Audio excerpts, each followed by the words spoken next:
Bueno, pues llega el momento del análisis aquí en Negocios Televisión, llega el momento de contarles, de explicarles todos los datos que hemos tenido hace apenas unos minutos, también las decisiones de esta semana, de la Reserva Federal, del Banco Central Europeo, y lo vamos a hacer de la mano de uno de los mejores analistas de la casa. Tenemos con nosotros a Gonzalo Cañete, el director del blog Brújula de Mercados, y está ya por aquí con nosotros. ¿Qué tal, Gonzalo? ¿Qué tal, Sergio? Encantado. Buenas, encantado además de vernos ya aquí en persona, ya es finalmente mucho mejor, cosa. Así sube mucho mejor, la calidad. Mucho más fácil.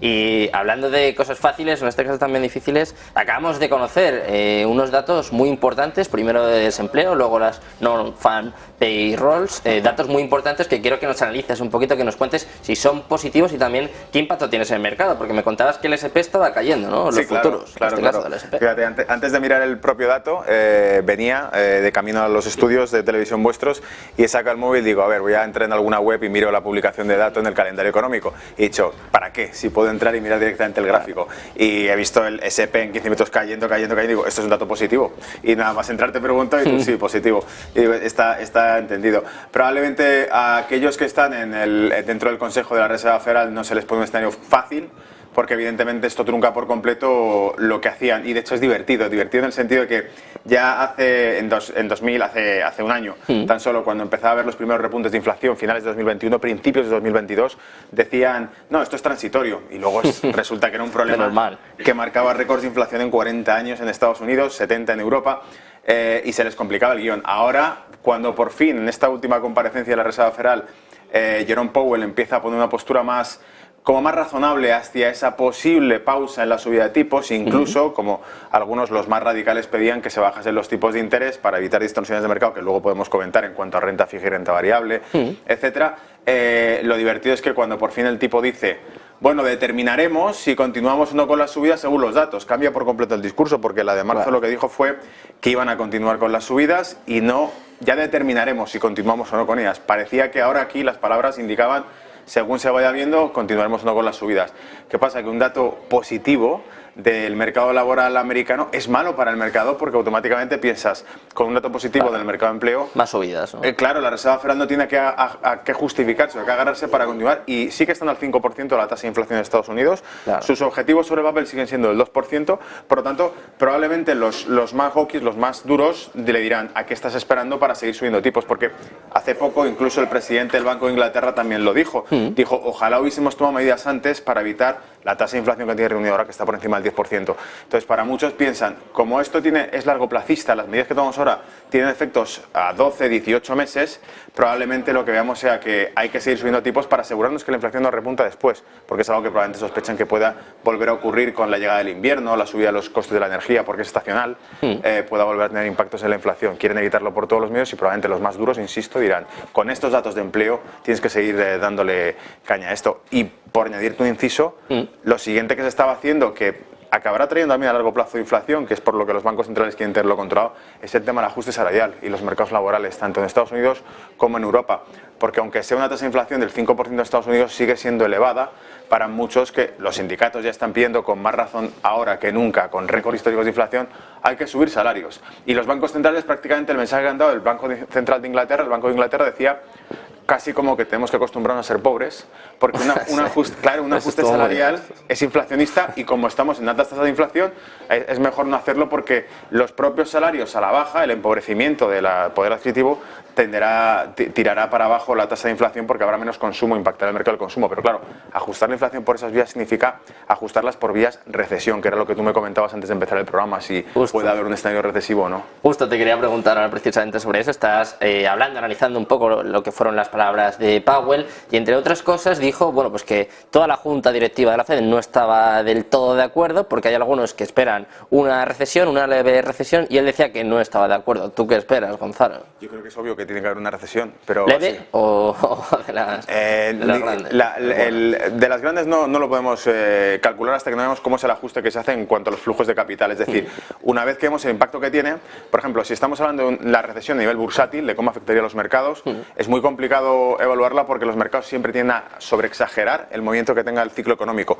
El ciclo económico parece estar, hemos visto un recorte, por ejemplo, en la cifra de crecimiento económico de Estados Unidos. Lo ha ajustado a la baja. Bueno, de momento lo ha ajustado a la baja. Los pronósticos eran que para el cuarto trimestre de este año ya fuesen datos negativos de crecimiento, frente, por ejemplo, a los datos de crecimiento que tenía Asia. E incluso el propio FMI publicó este fin de semana un informe donde ponía a la India y a China como las zonas económicas más punteras y dinámicas.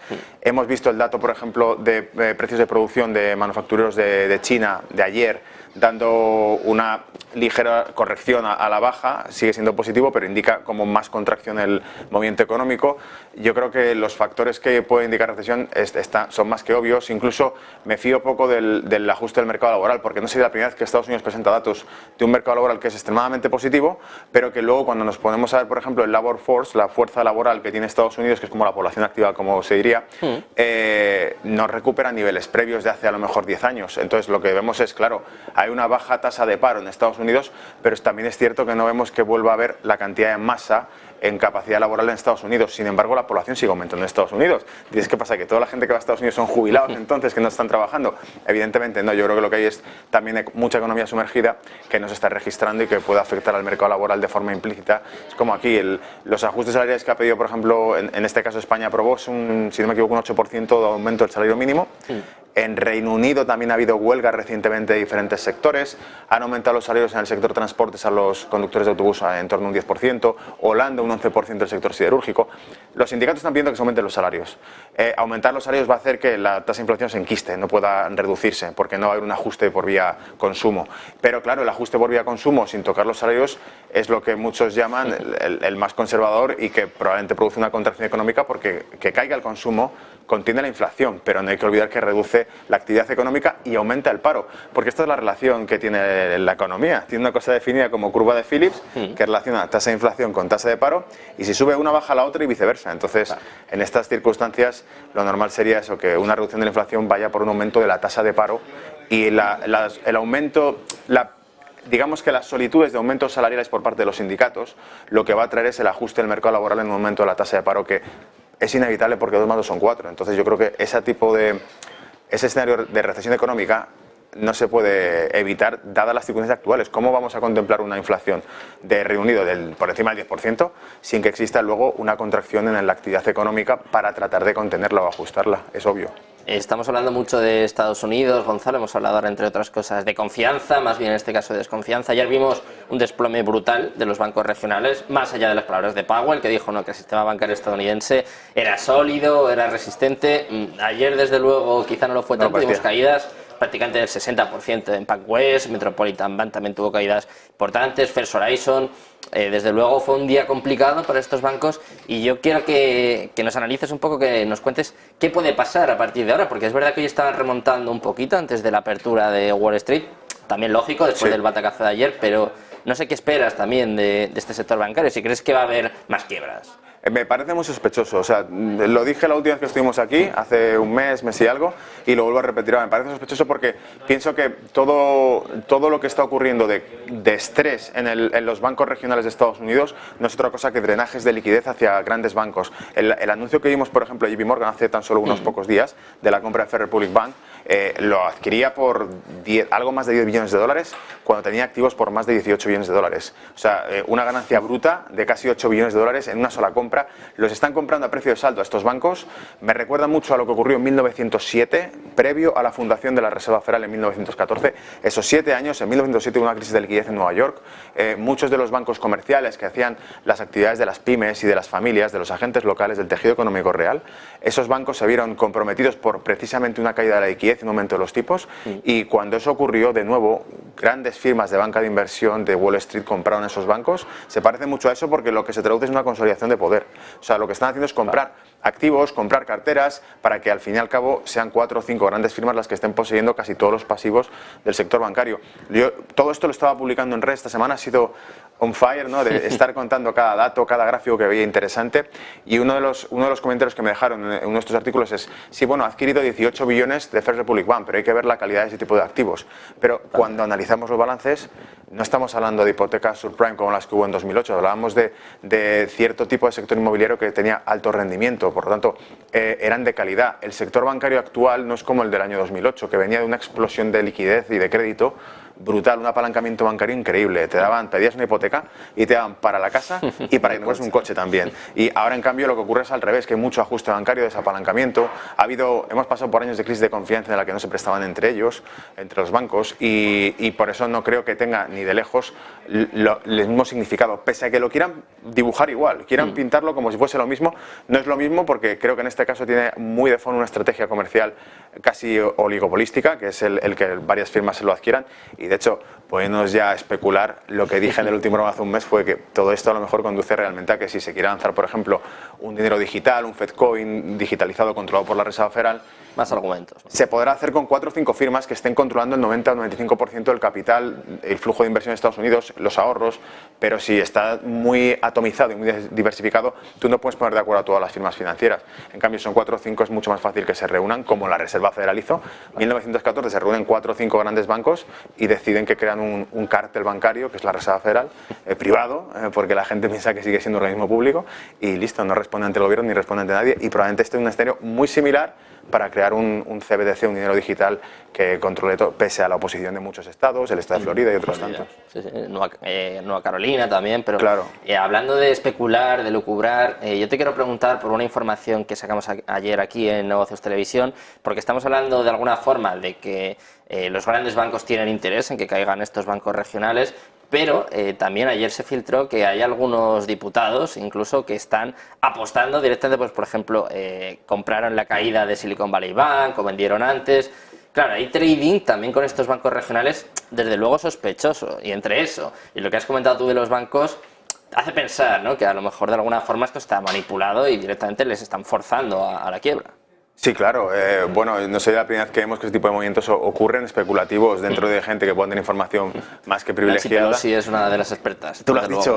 Nancy Pelosi era como cada vez que le preguntan por esto, dice siguiente pregunta, no quiere contestar sobre eso y sobre los negocios de su marido con la información que tenía ella. Entonces, son pues esos rumores que nunca podemos confirmar y que de hecho, aunque sean más que obvios que puedan estar ocurriendo, manipulación de información que posean ellos para hacer inside trading o forward trading y este tipo de cosas, tampoco las puedes verificar nunca. Y aunque todo sea una especie de verdad o un secreto a voces, aún así no pasa absolutamente nada, porque Nancy Pelosi no ha tenido que responder por esto legalmente, no se ha visto en ningún apuro al respecto. Entonces, a mí lo que me sorprende es la distorsión que está provocando en el mercado. Incluso volviendo al tema de la Reserva Federal, la subida de tipos y todo esto, si te das cuenta, los rendimientos de los bonos de Estados Unidos son tan elevados ahora mismo, con la tasa de inflación, o sea, con la tasa de interés que han colocado, ya de por sí, si no la suben más, están en torno al 4% de rendimiento los yields de los bonos americanos, cortoplacistas, 2 años, etcétera. Y los comparas con los de Europa, y los de Europa, claro, están al 2 y pico. Alemania, en su bono 2 años, 2 y pico. Estados Unidos casi al 4. Claro, ese diferencial, dices, con razón vemos que la bolsa europea sigue subiendo, mientras que la americana se lateraliza. El Standard & Poor's no pasa de los 4.150 puntos, 4.200 y retrocede. No sigue. Si miras los gráficos de Estados Unidos, yo lo publiqué en redes esta semana también, porque era gráfico del Standard & Poor's, gráfico del DAX 40, y tú veías perfectamente como el patrón hasta hace 6 meses era prácticamente idéntico en los dos, pero desde los últimos 2-3 meses Alemania sigue subiendo y Estados Unidos se queda estancado. ¿Por qué? Porque el incentivo a pasarte a renta variable en Europa sigue siendo bajo. Te van a dar un 2 y pico de rentabilidad por un bono, pero en Estados Unidos están dando el 4. Entonces hay bastante más incentivo para colocarte en renta fija en Estados Unidos y dejar la renta variable.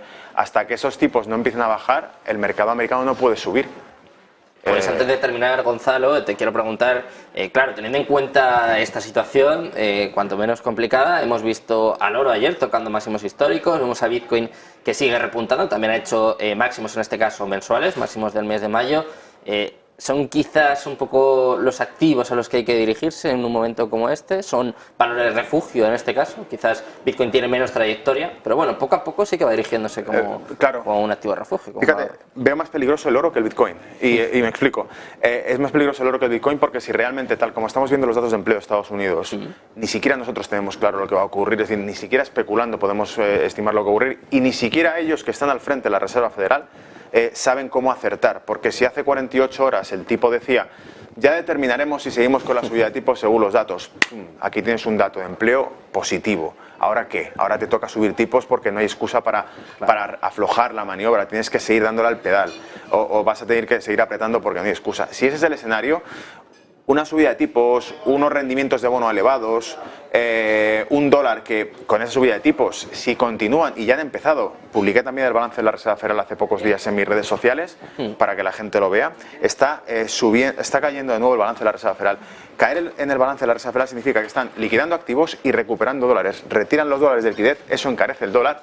Y no puede subir un oro con un dólar encareciéndose, porque las reservas del 60% del planeta, según el Council for Foreign Relations, están en dólares. Si el dólar repunta, si la subida de tipos continúa, si el rendimiento del bono americano es fuerte, y si el dólar escasea porque reduce el balance, el dólar va a repuntar. Y si el dólar repunta, el oro no puede subir. Sin embargo, Bitcoin sigue siendo un antídoto largoplacista para muchas de las cosas que estamos viendo venir. Por ejemplo, esto que decíamos de si se va a crear un dinero digitalizado controlado por la Reserva Federal, que muchos estados quieren evitar, el estado de Florida incluido. DeSantis dijo que querían hacer un proyecto de ley para legalizar ese tipo de dinero. 2 semanas van a prohibir las CBDCs. ¿Ves? Si eso continúa, el Bitcoin, como dijeron en su día, lo he leído en más lo he comentado en más una anécdota, una metáfora que leí en su momento fue: el Bitcoin es un agujero en la pared de una casa que es el sistema monetario internacional. El sistema monetario internacional está en llamas, no sabemos lo que va a venir, sabemos que es una transición. Petro-yuan, el petrodólar se abandona, dinero digital, CBDCs, ¿qué es lo que va a ocurrir? Una moneda mundial que dice el FMI ahora que es nueva. Todo esto, ¿hacia dónde vamos? Ni idea. Pero lo que está claro es que el Bitcoin de momento ya está aquí y es un antídoto contra todo eso, porque el Bitcoin es independiente de eso, está descentralizado, no puede ser controlado en su oferta monetaria y sobre todo funciona bajo un algoritmo que no puede acelerarse. No puedes imprimir más Bitcoins y tiene una oferta limitada, por lo tanto es antiinflacionista, como en sí, por naturaleza. Totalmente descentralizado. Todo esto hace que sea realmente un antídoto contra un sistema monetario que no tenemos muy claro hacia dónde va a caminar los próximos años. Entonces, evidentemente el Bitcoin ahora sí, desde los últimos 6 meses para acá, está mostrando un papel mucho más sustitutivo y mucho más de activo refugio que cualquier otro. Y no está sometido a lo que haga el dólar. Bueno, pues seguiremos hablando, por supuesto, de Bitcoin. Tenemos muchas noticias también sobre cripto, sobre CBDCs, una muy importante que acabas de apuntar tú, de Ron DeSantis, del gobernador de Florida. Así que quédense con nosotros. Muchas gracias, Gonzalo, por estar con nosotros, por tus análisis. Y ahora nos vamos con una pausa.